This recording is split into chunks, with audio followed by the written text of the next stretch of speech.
Bismillahir Rahmanir Rahim. Regarding Islamic worship rituals, the misconception I'd like to bring into discussion today relates to the prayer of Istikhara. Now, it has been directed by the Prophet Muhammad ﷺ that the supplication of Istikhara should be offered once we pray 2 rakats of namaz. And of course, it's a very, very moving prayer, moving supplication, and it tells us that when we are at crossroads, when we are unable to decide on a certain matter, we ask God to help us and guide us. And if the matter that we are thinking is good for us, then He should ordain it for us. And if it is not good for us, then He should take it away from us. And this prayer, of course, has very moving words. But unfortunately, people think that this supplication, as soon as one utters this supplication, it establishes a direct line with the Almighty, and the Almighty then responds to this supplication. And people generally think that this response is in the form of a dream, and a person gets a certain indication in that dream. Now, it needs to be understood that the supplication of Istikhara is a supplication, just like all other supplications. It follows a basic principle, and that is that supplication is only useful once we expend all our energies, all our efforts, all our intellect for the matter under question. So the Almighty has ordained this. He says that whenever you want to ask my help, you want to seek God's help, then it is essential that one has to expend one's own efforts as far as possible. It should not be the case that one does not expend his efforts and starts supplicating before the Almighty. Obviously, this would be absolutely absurd.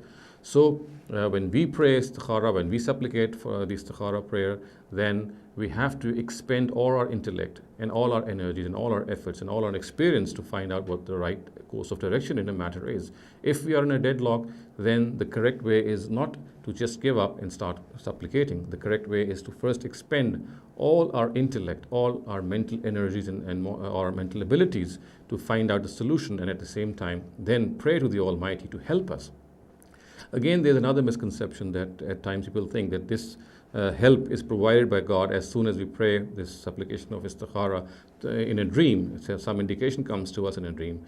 This, of course, obviously is not true. The Almighty, once we pray to Him, it is up to Him to accept or respond to our prayer or not. He may respond to our prayer, and He may not respond to our prayer or supplication, just as in the case of other supplications.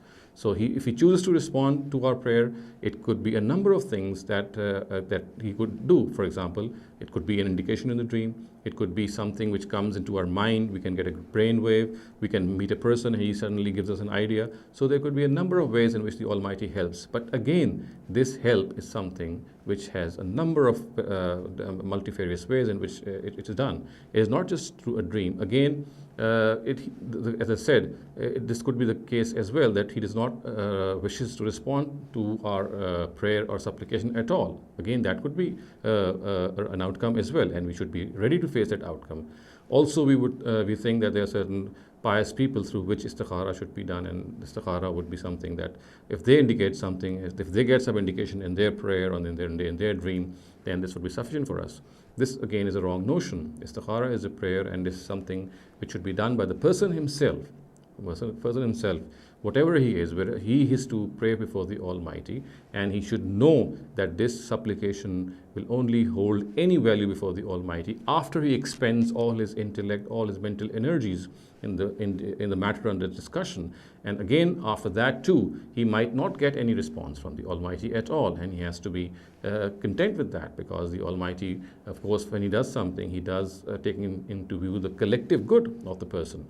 So, in a nutshell, Istikhara prayer is a supplication. And just like all other supplications, the Almighty might choose to respond to it, and He might choose not to respond to it. We must not think that this prayer of Istikhara or the supplication of Istikhara is a hotline with the Almighty, and we'll get an indication in the dream as soon as we pray, or if we do it in a number of times. This is not correct. And the person who is actually afflicted with that particular issue should be the one who should pray this Istikhara, who should supplicate before the Almighty, and he should also be ready to face the consequences. He should be ready to face the fact that he might not get any response from the Almighty.